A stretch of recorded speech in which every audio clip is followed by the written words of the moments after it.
বাঁশরী লাহিড়ী বাংলা সঙ্গীত জগতের প্রথম মহিলা সঙ্গীত পরিচালিকা। সেই সঙ্গে তার আরও একটি পরিচয় আছে, তিনি ভারতবর্ষের কিংবদন্তি সুরস্রষ্টা বাপি লাহিড়ীর মা।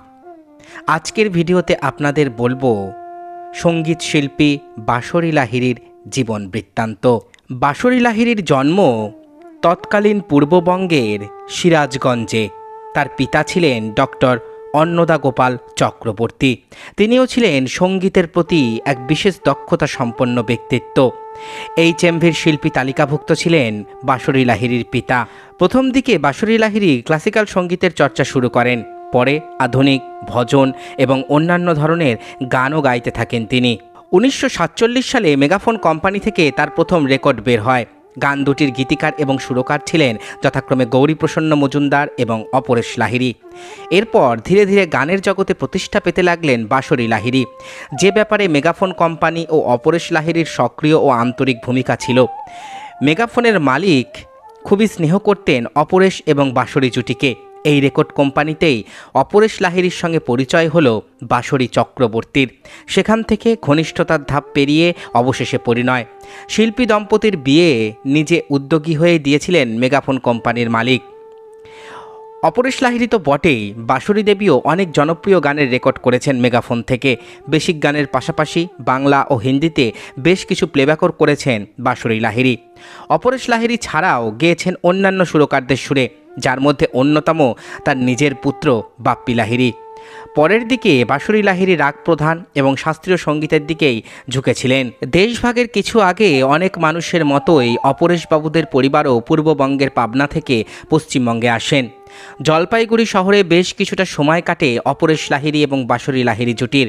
গানের জগতে বাঁশরী দেবীর যথেষ্ট খ্যাতি হয় তার শাস্ত্রীয় গায়নে আর শ্যামা সঙ্গীতে। অপরেশ বাঁশরী জুটি অবিভক্ত বাংলায় বহু অনুষ্ঠানে একই মঞ্চে গান পরিবেশন করেছেন, যদিও তখন দুজনে জুটি হিসেবে অনুষ্ঠান করেন না। বাংলার সঙ্গীত জগতে স্বতন্ত্র শিল্পী হিসেবেই দুজনের যথেষ্ট খ্যাতি ছিল।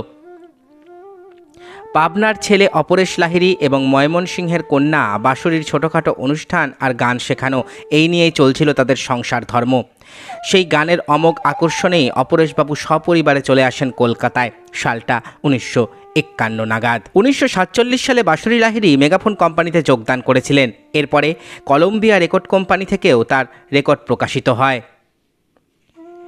মেগাফোন কোম্পানিতে তারপর পুনরায় ফিরে আসেন তিনি। 1948 সালে রাইচাঁদ বড়ালের সুরে পেহলা আদমি ছবিতে, অনুপম ঘটকের সুরে তুলসীদাস ছবিতে কণ্ঠদান করেন। সে বছরেই প্রখ্যাত সঙ্গীত শিল্পী অপরেশ লাহিড়ীর সঙ্গে পরিণয় সূত্রে আবদ্ধ হন। বাঁশরী লাহিড়ী বহু ছবিতে কণ্ঠদান করেছেন। তিনি শিক্ষয়িত্রী হিসাবে রবীন্দ্রভারতীর সঙ্গেও যুক্ত ছিলেন। লোকসঙ্গীত নিয়েও তিনি নানারূপ গবেষণা করেছিলেন বলে জানা যায়। বাঁশরী লাহিড়ী তার স্বামী এবং একমাত্র পুত্র খ্যাতনামা সঙ্গীত পরিচালক বাপ্পি লাহিড়ীকে নিয়ে তার টালিগঞ্জের বাড়িতেই বাস করতেন। তারপর তিনি তার স্বামীর সঙ্গে মুম্বাইতে চলে যান। এক সাক্ষাৎকারে বাঁশরী লাহিড়ী জানিয়েছিলেন, আজকালকার সুরে পাশ্চাত্যের প্রভাব এসেছে বলে যারা মনে করেন তারা অভ্রান্ত হয়তো হতে পারেন, কিন্তু সে প্রভাব আজ নয়, বহুদিন আগেই এসেছে এবং গুরুদেবের অনেক গানেও সেই প্রভাবের পরিচয় পাওয়া যায়।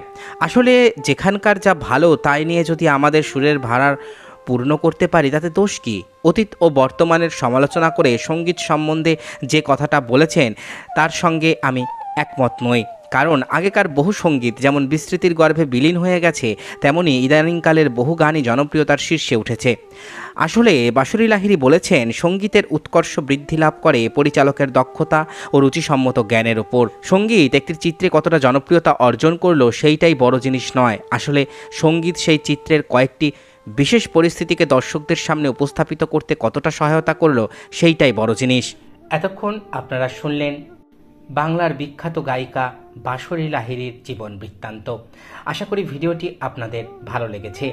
আমার চ্যানেলের ভিডিওগুলো যদি আপনাদের ভালো লাগে তাহলে অবশ্যই চ্যানেলটি সাবস্ক্রাইব করুন, পাশে থাকা বেল আইকনটি ক্লিক করে দিন যাতে পরবর্তী ভিডিও নোটিফিকেশান খুব তাড়াতাড়ি আপনাদের কাছে পৌঁছে যায়। আজকের মতো এখানেই শেষ করছি। ভালো থাকবেন সবাই।